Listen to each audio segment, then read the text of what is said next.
शुभ सकाळ। आज अगस्ट 7 बुधवार। आसंतु नजर पकेबा किछि गुरुत्वपूर्ण खबर उपरे। न्यूज गुड़िक भल लगिले लाइक एवं चैनल को सब्सक्राइब करदेवे। नंबर 1, बांग्लादेश हिंसा को नहीं केन्द्र में सर्वदलीय बैठक, सतर्क अछंती भारत सरकार। बांग्लादेश हिंसा अनायत हेबा परे बांग्लादेश पूर्व प्रधानमंत्री शेख हसीना पदरु इस्तीफा दे देश छाड़ी भारत में शरण नहीं भारत सीमार हाई अलर्ट जारी करा बेले अन्य पक्षरे बांग्लादेश संकट उपरे प्रधानमंत्री मोदी कैबिनेट कमिटी और सिक्यूरिटी बैठक करी एने पुंखानुपुंख आलोचना करथिले। सेपटे एहाकु नहीं गतकाली बसिथिला सर्वदलीय बैठक। एनडीए र समस्त दल उपस्थित थिबा बेले विरोधी दलर नेता राहुल गांधी एवं मल्लिकार्जुन खड़गे समेत अन्यान्य विरोधी दल जोग देइथिले। यार भितर संसद रे सबु दल को संबोधित करी वैदेशिक व्यापार मंत्री एस जयशंकर कहिसेंती बांग्लादेश हिंसा भारत प्रति विशेष किछि संकट नाही, एथिपई समस्त दिग प्रति भारत सरकार अलर्ट थिबा नै सूचना दैछंती जयशंकर। नंबर 2, असंभाळ हेउछि बांग्लादेश हिंसा। इस्कन मंदिर को जाली देले विक्षोभकारी।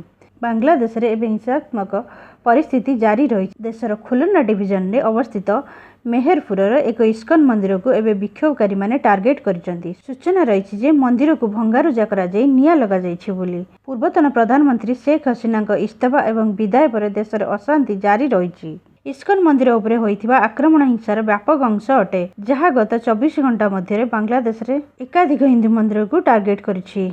इस्कन मुखपात्र युधिष्ठिर गोविंदा दास यह घटना को निश्चित करिसेंती जे मु पाइथिबा सूचना अनुसार मेहरपुर रे आमर एक इस्कन केन्द्र भड़ा थिला, ताहाकु निया लगा जिबारु प्रभु जगन्नाथ, बलदेव एवं सुभद्रा देवी जली जाइछंती। तेबे मंदिर परिसर थिबा 3 जण भक्त कौनसी प्रकार बाहर को आसिबारे सफल होइछंती। नंबर 3, नीट यूजी प्रश्नपत्र लीक मामला, ओडिशारु जणे गिरफ। नीट यूजी प्रश्नपत्र लीक मामला रे ओडिशारु जणे अभियुक्त गिरफ। भुवनेश्वरु आउ जणे अभियुक्त को सीबीआई गतकाली गिरफ करिछि। तांको नाम सुशांत राउत बोली सूचना मिली। प्रश्नपत्र लीक करी बांटिबारे सुशांत भूमिका रही प्रमाण पाई सीबीआई। भुवनेश्वर गिरफ होगा पर सुशांत को पाटना नहीं कोर्ट रे हाजर करा जाइछि। सीबीआई 10 दिनिया रिमांड आवेदन करथिया बेले कोर्ट 5 दिनिया रिमांड रे नेबाकू अनुमति दैछंती। नंबर 4, सोमवार बांग्लादेश सेना देशर शासन क्षमता भार निज हाथ को नहीं।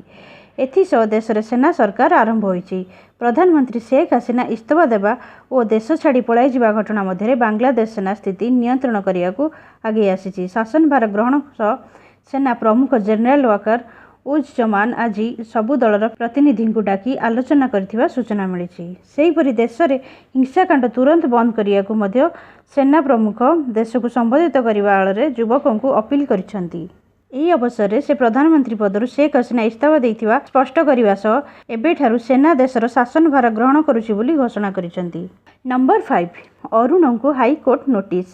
ବିଜୁ ଜନତା ଦଳର ବରିଷ୍ଠ ନେତା ତଥା ନୟାଗଡ଼ ବିଧାୟକ ଅରୁଣ ସାହୁଙ୍କୁ ବଡ଼ ଝଟକା ଲାଗିଛି। ନିର୍ବାଚନରେ ଅନିୟମିତତା ହୋଇଥିବା ନେଇ ରୁଜୁ ମାମଲାରେ ଓଡ଼ିଶା ହାଇକୋର୍ଟ ତାଙ୍କୁ ନୋଟିସ୍ ଜାରି କରିଛନ୍ତି। ଚଳିତ ବର୍ଷ ହୋଇଥିବା ବିଧାନସଭା ନିର୍ବାଚନରେ ନୟାଗଡ଼ରୁ ନାମାଙ୍କନ ଦାଖଲ କରିଥିଲେ ଅରୁଣ।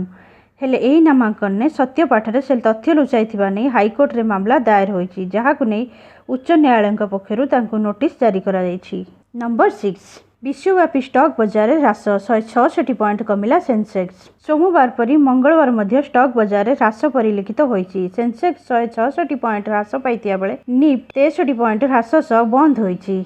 विश्व बाजार में प्रभाव। मध्य पूर्व में पुणी युद्ध आशंका और बांग्लादेश संकट मध्य स्टॉक बाजार में यह ह्रास परिलक्षित होईछि। तेबे सोमवार जेपरी बड़ धरण ह्रास देखा देइथिला, मंगलवार सेपरी होई नथिला और स्थिति रे किछि उन्नति आसीथिला। नंबर 7, बांग्लादेश रे अछंती 19,000 भारतीय। हिंसा को नहीं भारत सरकार चिंतित। भारत बांग्लादेश संपर्क मजबूत। भारत आसिया पूर्व अनुमति मागिथिले हसीना। भारत सीमा हाई अलर्ट रे अछि। बांग्लादेश रे 19,000 भारतीय अछंती। भारतर 9,000 छात्र छात्री बांग्लादेश रे अछंती। यही सूचना दैछंती वैदेशिक मंत्री एस जयशंकर। राज्यसभा जयशंकर कहिसेंती बांग्लादेश रे अर्थनैतिक अस्थिरता एवं हिंसा को नहीं भारत सरकार चिंतित। जनवरी 2024 रे निर्वाचन पर सेठार विवाद आरंभ होइतिला। से कहिसेंती जे कोर्ट को निष्पत्ति पर छात्र माने जून मासरे विरोध आरंभ करथिले, किंतु हठात जुलाई रे आंदोलन हिंसात्मक रूप नैथिला। वैदेशिक मंत्री कहिसेंती जे शेख हसीना ठारू क्षमता हासिल करबा प्रदर्शनकारी एजेंडा थिला। नंबर 8, जैवलिन थ्रो फाइनल रे नीरज। प्यारिस स्वर्ण पदक आसीबा आशा। जैवलिन थ्रो रे भारतीय खिलाड़ी नीरज चोपड़ा पुणी थरे निजर शक्ति प्रदर्शन करिसेंती। से प्रथम थ्रो 89.34 मीटर दूर को फिंगी। यह सहित से फाइनाल ले पहुंची। चलित सीजन में यह होची नीरजक सर्वोत्तम प्रदर्शन। यह क्वालिफाई करिया पई थिबा सर्वनिम्न योग्यता 84 मीटर ठारू बहु अधिक। यह सहित भारत पई स्वर्ण पदक आनिबार आशा को नीरज उज्जीवित करिसेंती। फाइनाल ले मध्य तांकठारू समान प्रदर्शन आशा करा जाउची। ग्रुप बी रे योग्यता अर्जन करिबारे नीरज प्रथम एथलीट होइचंती। प्रथम प्रयास रे 89.34 मीटर थ्रो करथिले। नंबर 9 बांग्लादेश रे हिंदू मानक उपर आक्रमण हेउची।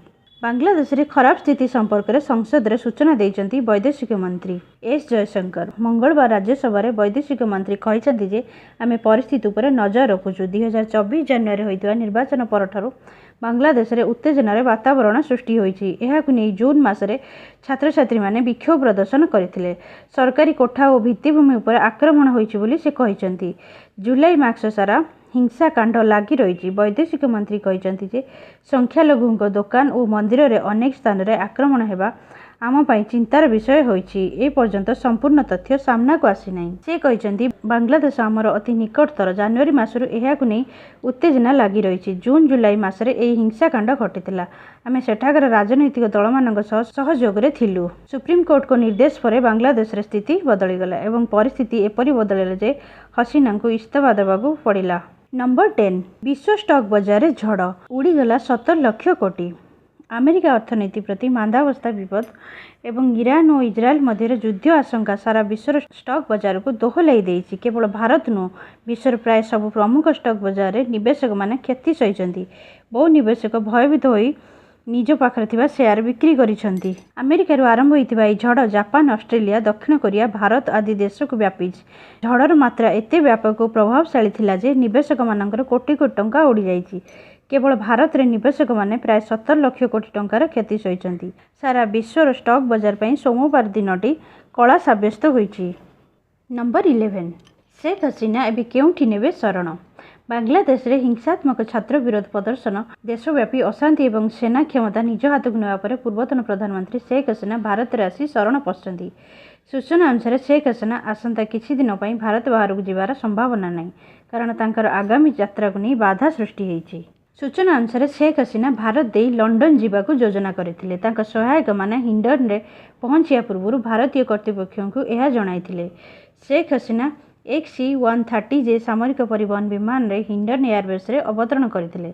शेख हसीना तांको भौणी शेख रहीनांको अस्थायी आश्रय नेबाकू भारत रु लंडन जीवाकू योजना करथिले, किंतु वर्तमान ब्रिटेन सरकार सूचाई दैछन जे ब्रिटेन रे होइतिबा व्यापक हिंसात्मक विरुद्ध रे कोनोसी संभाव्य अनुसंधान शेख हसीना आईनगत सुरक्षा पाई परिबे नहीं। नंबर 12 झारसुगुड़ा कारखाना रे गैस लीक, जड़े श्रमिक मृत, 5 जन असुस्थ।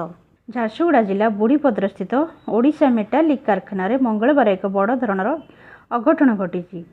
कारखाना रे गैस लीक होई जड़े श्रमिक मृत्यु घटी। एथिरे 5 जन श्रमिक असुस्थ होई स्थानीय एक घरोई मेडिकल रे भर्ती होई चिकित्सित होउचंती। एई घटना को नै कारखाना रे श्रमिकक मध्य उत्तेजना प्रकाश पाइछि। अन्य पक्षे श्रमिक माने मृत श्रमिकक परिवार लोकंकु क्षतिपूरण जोगाई देबाकू दाबी करिसंती। केउ परिस्थिति रे कारखाना गैस लीक होला से नै तदंत आरंभ होइछि। नंबर 13 ओलंपिक्स रे निराश कले ओडिया पुओ। चलित पेरिस ओलंपिक्स रे निराश करचंती ओडिया पुओ किशोर जेना। पुरी जिल्लारू ओलंपिक्स यात्रा करिथिबा जावलिन स्टार किशोर जेना ओलंपिक्स रे सेतटा भल प्रदर्शन करि पारि नांती।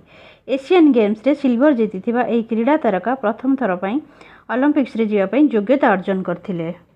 तांको उपरे ओडिशावासी तथा सारा भारतर नजर रहितला, हेले से ओलंपिक्स रे योग्यता पर्याय रे विफल होइचंती। किशोर योग्यता पर्याय रे प्रथम ग्रुप रे रहितिले।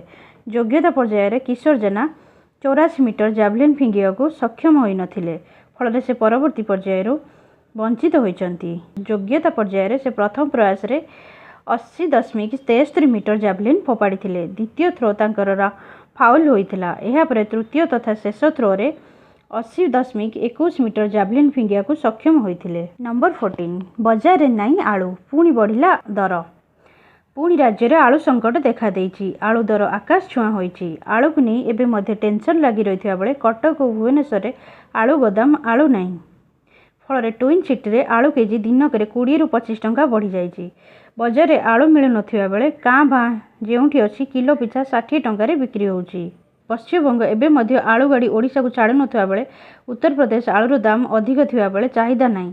एथिसह उत्तर प्रदेश आवश्यक मुताबक आलू गाड़ी राज्य ठीक समय पहुँची पारुनी। यार सीधा प्रभाव बाजार उपरे पड़ुछि।